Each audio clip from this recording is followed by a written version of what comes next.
supaya kita saat bilang ini tim yang menjanjikan, bukan hanya duduk manis berpangku tangan menunggu 2-3 tahun ke depan seolah-olah seperti buah yang akan matang otomatis di pohon.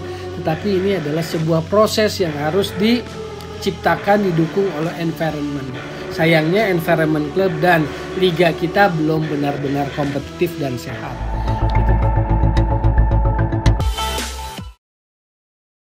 Oke, balik lagi di Gocek Bung Toel. Ini closing review dari Piala AFF 2020. Thailand akhirnya jadi juara untuk ke-6 kalinya, sekaligus menjadi raja di Asia Tenggara untuk Piala AFF, menjadi tim yang mengoleksi paling banyak gelar juara 6 kali. Indonesia pun rekor 6 kali runner up, masih yang paling tinggi untuk gelar runner up. Jadi itulah catatan secara statistiknya. Tapi kita juga mengucapkan selamat untuk penampilan yang lebih baik dari timnas Indonesia di leg kedua dibandingkan leg pertama. Penampilan yang jauh lebih meningkat, lebih lepas, lebih berani, lebih percaya diri. Jadi hasilnya pun kan menjadi lebih positif, draw 2-2. Selamat juga untuk Pratama Arhan yang terpilih sebagai pemain muda terbaik di Piala AFF 2020 ini. Tepat di usianya yang 20 tahun. Penampilannya sebagai bek kiri memang menarik perhatian. Kemampuannya luar biasa. Buat saya lemparan ke dalamnya yang jauh itu hanya sekedar edit value. Tapi sebetulnya bagaimana visi bermain dia sebagai pemain bertahan bek kiri, kaki kirinya kuat. Itu lebih kepada visi bermain yang menurut saya sih sangat baik. Back kiri modern lah, dan masih banyak ruang untuk improve. Semoga Pratama Arhan bisa terus berkembang. Catatan yang baik atau momentum yang baik di Piala AFF 2020 sebagai pemain muda terbaik. Sekali lagi selamat untuk Pratama Arhan, luar biasa Anda di turnamen ini. Dan catatan berikutnya atau review berikutnya adalah bahwa seperti kebanyakan disebut, maksudnya di highlight oleh banyak orang, termasuk saya menyebut bahwa ini tim yang potensial, tim yang menjanjikan, ya, tim yang punya masa depan. Hanya beberapa memprediksi 2, 3, 4 tahun ke depan tim ini akan sampai di usia matangnya atau di puncak kematangannya. Semoga sesuai prediksi, karena sebetulnya 2, 3, atau 4, 5 tahun ke depan itu juga bukan hal yang otomatis. Artinya 2, 3, 4, 5 tahun itu adalah proses yang harus dijalani dengan benar. Sekali lagi saya mau bilang proses yang harus dijalani dengan benar. Kenapa? Karena satu, lawan-lawan tentu tidak tidur juga. Thailand, Vietnam, Malaysia, Singapura, Filipina tidak tidur. Pasti mereka melakukan yang namanya development, termasuk mereka juga melakukan fokus peningkatan kualitas pada tim nasionalnya.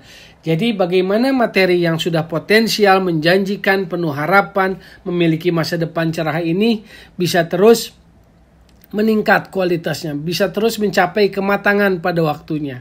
Maka catatannya adalah program atau sentuhan Sinteyongnya nggak boleh berhenti di tengah jalan. Artinya harus terus dituntaskan. Tetapi yang namanya timnas senior pasti tidak akan menjalani pelatnas jangka panjang. Nggak ada ceritanya teorinya bahwa timnas senior menjalani pelatnas jangka panjang. Jadi meskipun Sinteyong tetap menjadi pelatih tim nasional, maka dia butuh dukungan semua pihak dari stakeholder sepak bola Indonesia, terutama dalam hal ini adalah dukungan dari klub, kompetisi, dan juga dari federasi, supaya para pemain ini yang akhirnya kembali ke klub dan berkompetisi di kompetisi Liga 1 itu mendapatkan sebuah atmosfer atau lingkungan yang positif, atmosfer atau lingkungan yang konstruktif yang membuat mereka bisa berkembang. Jadi ini tim yang potensial, anak-anak muda yang punya talenta, anak-anak muda yang punya bakat, menjanjikan, punya masa depan, tapi mereka juga harus didukung oleh lingkungan, environment yang sehat. klub yang sehat, kompetisi yang sehat, supaya apa? Kemampuan mereka berkembang dan sesuai banyak orang bicara tentang 2, 3, 4 tahun ke depan, itu mereka betul menjalani rutenya sehingga mencapai kematangan yang sesungguhnya. Karena yang disebut 2, 3, 4 tahun ke depan itu tidak otomatis, tidak hanya sekedar waktu kalender tahun saja. Karena itu tadi faktor eksternal, lawan juga tidak tidur. Kedua, bahwa mereka akan kembali ke klubnya masing-masing. Mereka butuh berkembang di lingkungan klub maupun juga kompetisi. Nah, catatannya itu. Sekarang kalau kompetisinya yang seperti sekarang, maka ini menjadi pekerjaan rumah besar. Kita tidak bisa menutup mata bahwa kompetisi di Liga Indonesia, baik itu Liga 1, Liga 2, masih banyak kekurangannya. Masih banyak isu-isu negatifnya dalam segala hal. Maka kemudian ini menjadi kekhawatiran. Bisakah 2, 3, 4, 5 tahun ke depan pemain-pemain muda ini berkembang sesuai rutenya mencapai kematangan? Itu tanda tanya besar. Oleh karena itu ada saran dari pelatih Thailand maupun juga Shin Tae-yong sendiri sudah mendorong, sudah memotivasi, sudah menantang, men-challenge para pemain yang punya potensi untuk berani berkarir di kompetisi luar negeri. Kenapa? Karena kalau nunggu kompetisi di dalam negeri, kompetisi liga domestiknya berkembang menjadi lebih baik, sehat, dan kompetitif, sepertinya kita nggak bisa memprediksi kapan kompetisi kita akan menjadi lebih sehat, kompetitif, dan dan naik level gitu loh. Jadi akhirnya banyak saran, banyak dorongan, banyak challenge agar para pemain muda itu berani keluar. Berani main di liga yang levelnya lebih baik supaya itu tadi, kematangan yang diharapkan dalam kurun waktu tertentu bisa tercapai. Seperti itu. Itu yang pertama. Supaya kita saat bilang ini tim yang menjanjikan, bukan hanya duduk manis berpangku tangan menunggu 2-3 tahun ke depan seolah-olah seperti buah yang akan matang otomatis di pohon. Tetapi ini adalah sebuah proses yang harus diciptakan, didukung oleh environment. Sayangnya environment klub dan liga kita belum benar-benar kompetitif dan sehat. Itu tadi. Itu yang catatan pertama. Catatan kedua, untuk juara Piala AFF di level senior ternyata nggak cukup dengan mengandalkan pemain muda potensial. Timnas kita memang anak-anak muda potensial. Pratama Arhan Asnawi, Mangku Alam, Dewangga, Rahmat Irianto, Witan Sulaiman, Egy Maulana Fikri. Menurut saya itu pemain-pemain yang potensial, termasuk juga Ricky Kambuaya, Rizky Ridho juga. Tapi saya pikir untuk jadi juara ternyata nggak cukup. Tidak cukup dengan sekumpulan anak-anak muda, sekumpulan laki-laki muda. Butuh laki-laki dewasa untuk mencapai trofi Piala AFF yang selalu jadi mimpi Indonesia. Contoh Thailand lawan. Kita lihat bahwa mereka punya konfigurasi pemain yang nggak hanya mengandalkan anak muda. Jadi butuh pemain senior pengalaman. Kita lihat konfigurasinya, ada generasi Terasil Dangda yang 33 tahun. Ada generasinya Tiratip Winotai yang 31 tahun. Ada generasinya Narobadin dan Chanatip Songkrasin yang 29-28 tahun beserta Sarah Yuyen. Ada generasinya Pitiwat Somjit Tamakul yang 26 tahun seumuran Evan Dimas. Ada generasinya Kit Sadakaman, center back tangguh yang sangat dingin dalam memotong-motong serangan. Itu usianya 24 tahun. Lalu ada juga generasinya Supacok. Nah, jadi mereka punya konfigurasi yang atau regenerasi yang tidak drastis gitu loh. Jadi untuk juara butuh konfigurasi kurang lebih seperti itu. Gambarannya kalau kita bicara tentang AFF 2020, ada gambaran dari juara bertahan, konfigurasi umurnya, konfigurasi pemainnya itu ada gradasinya dari generasi Teratsil Dangda sampai generasi Supacok yang 23 tahun.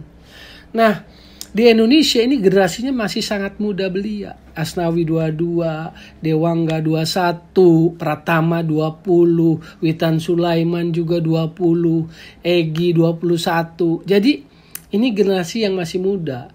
Sementara generasi Evan Dimas yang tahun 2013 saat usia 19 juara, itu sekarang cuma tinggal Evan Dimas yang tersisa di tim ini. Julfiandi nggak ada, Ilham Udin nggak ada, Maldini Pali nggak ada, Hansamu nggak ada, Putu Gede nggak ada, Fatur Rahman nggak ada.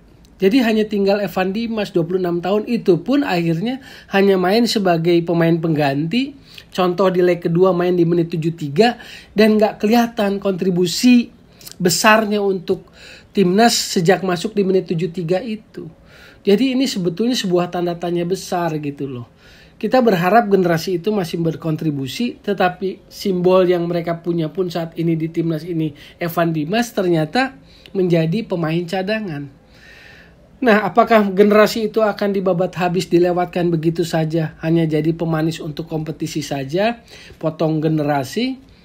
Ataukah memang sebetulnya untuk Piala AFF itu kita butuh pemain-pemain senior seperti Thailand untuk bisa raih trofi juara, supaya kita tidak berhenti di gelar runner up seperti itu. Itu catatannya, itu provokasi pemikiran saya untuk jadi bahan pemikiran. Catatan terakhir adalah soal striker. Striker kita jujur menjadi titik paling lemah dari timnas Indonesia. Dari semua striker yang main, tidak ada yang tampil excellent mengesankan. Izra Walian, Dedik, Gus Hedia, Hani Sagara, bahkan Hani Sagara kemarin main babak kedua lalu diganti lagi. Jadi didoronglah Ricky Kambuaya yang jadi striker ketika Hani Sagara diganti. Ini memang sebuah pengakuan juga dari Sinteyong bahwa striker menjadi titik lemah dari timnas Indonesia. Nah, catatannya saya nggak anti asing, tapi kalau kita bicara tentang Liga Indonesia, Liga 1, maka klub-klub kita mayoritas memang menempatkan striker asing sebagai pilihan pertamanya. Sehingga kemudian striker lokal menjadi kurang berkembang. Sekali lagi saya bilang saya tidak anti striker asing, karena klub-klub butuh mereka untuk kompetitif dengan klub lainnya di kompetisi liga. Tetapi bagaimana caranya mendapatkan keseimbangan supaya striker kita juga bisa punya kualitas, mendapatkan tempaan di kompetisi, lalu muncullah kualitas itu yang sekarang menjadi titik lemah. Nah, itulah catatan-catatan saya, closing review dari Piala AFF 2020. Sekali lagi apresiasi buat timnas Indonesia, terutama penampilan final leg kedua yang jauh lebih baik daripada leg pertama. Sekali lagi saya mau ingatkan, jadi solusi bukan polusi sepak bola, dan tetap digocek Bung Toel.